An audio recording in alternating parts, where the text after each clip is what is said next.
I might not be the real knight. But in a world that mocks honor, dignity can start to look like madness. Don Quixote has been called many things. A fool. A dreamer.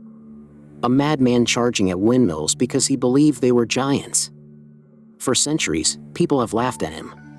They have laughed at his broken armor, his tired horse, his impossible promises, and his stubborn belief that one person could still defend the weak, confront cruelty, and restore honor to a world that had forgotten it. But perhaps the most important question is not whether Don Quixote misunderstood the world. Perhaps the real question is this: why does the world understand cruelty so easily, yet laugh at anyone who still believes dignity is worth defending? Look closely at his face.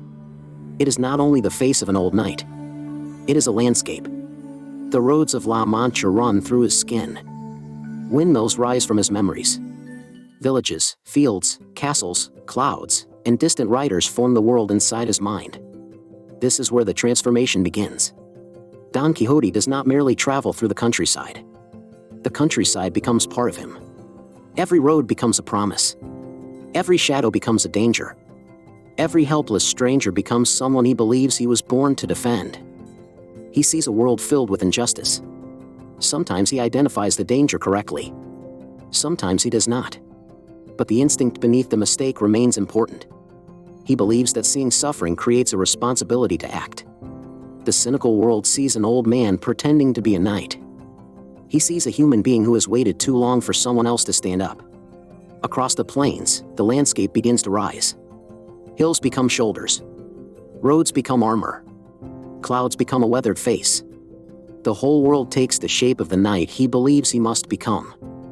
This is the power and the danger of imagination. Imagination can distort reality. It can turn windmills into giants. But imagination can also reveal what ordinary vision refuses to see. A peaceful landscape may hide hunger. A beautiful castle may hide cruelty. A laughing crowd may hide humiliation. And a respectable society may hide the fact that it has stopped caring about the people it injures. Then come the windmills. To Sancho Panza, they are machines standing in an open field. To Don Quixote, they are giants threatening the land. Sancho warns him. The danger is not real. The enemy is not what he thinks it is. But Don Quixote lowers his lance and rides anyway. It is easy to laugh at this moment. It has become one of history's most famous images of foolishness. But notice what the image also contains.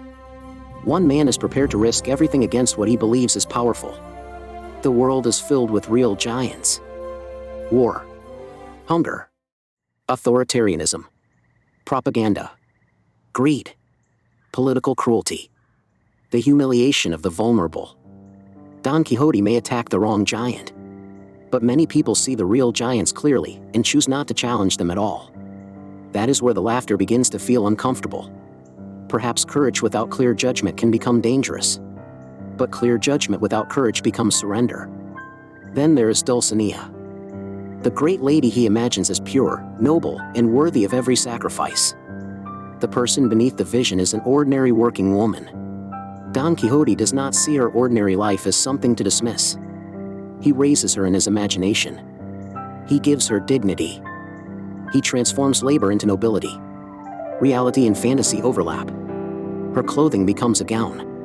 The field becomes a royal court. The ordinary becomes worthy of reverence. There is danger in idealizing another person. But there is also danger in a society that refuses to see dignity in anyone unless wealth, power, beauty, or status has already declared them important. Don Quixote's vision may not be accurate, but his instinct is deeply human. He chooses to see worth where the world sees insignificance. Then the story darkens. The castle appears. Its towers become a face. Its gates form a mouth. The smile of hospitality hides the outline of a skull. The Duke and Duchess understand that Don Quixote is confused. They could respond with mercy. Instead, they turn his confusion into entertainment. They construct elaborate deceptions. They manipulate him. They humiliate Sancho. They laugh as two vulnerable people are pulled deeper into a performance designed by the powerful. This is where the true madness of the story becomes harder to identify. Is the madman the person who believes himself to be a knight? Or is madness found in the wealthy spectators who understand the truth and choose cruelty anyway? Don Quixote may misread reality. The Duke understands reality perfectly. And that knowledge does not make him kinder. It makes him more efficient in causing pain. That distinction matters. Confusion can cause harm. But calculated cruelty is something else. Calculated cruelty studies weakness. It builds a stage around it. It invites an audience. And then it calls the suffering entertainment. Above this world stands Miguel de Cervantes. The author watches his creation move beyond the page. His face forms in the clouds. The landscape unfolds into an open book. Roads become lines of writing. Villages become paragraphs. The characters continue writing long after the author begins to disappear. Cervantes created a comedy. But he also created a mirror. Don Quixote is funny because human beings are often foolish. He is tragic because human beings are also capable of destroying what is gentle, hopeful, and sincere. The story survives because every generation must decide what kind of madness it fears most. The madness of believing too deeply in honor. Or the madness of building a world where honor no longer matters. The old knight rides again. His armor is weak. His body is tired. His horse is thin. Sancho follows beside him, still practical, still loyal, still trying to keep his friend connected to the ground beneath them. They ride toward the horizon as the landscape rises behind them. The fragile rider becomes an enormous knight. The lance becomes a beam of light. This is not the transformation of weakness into physical power. It is the transformation of an imperfect man into a lasting moral question. What happens when society laughs at conscience? What happens when dignity is treated as childish? What happens when compassion becomes embarrassing? What happens when strength is measured only by the ability to dominate others? Authoritarian cultures depend upon cynicism. They teach people that kindness is weakness. That mercy is surrender. That honor is performance. That truth belongs to whoever controls the loudest stage. And that anyone who still believes in justice is naive, foolish, or mad.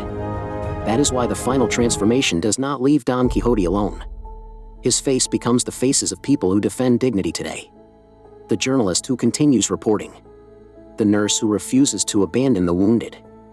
The teacher who protects truth. The voter who refuses to surrender democracy. The volunteer carrying food. The neighbor standing beside the targeted. The soldier protecting civilians rather than glorying in violence. The ordinary person who witnesses cruelty and decides not to look away. The armor becomes protective hands. The lance becomes light. The night begins to fade. But the people remain. That is the true legacy of Don Quixote. Not that every imagined giant was real. Not that every battle was wise. And not that good intentions excuse harm.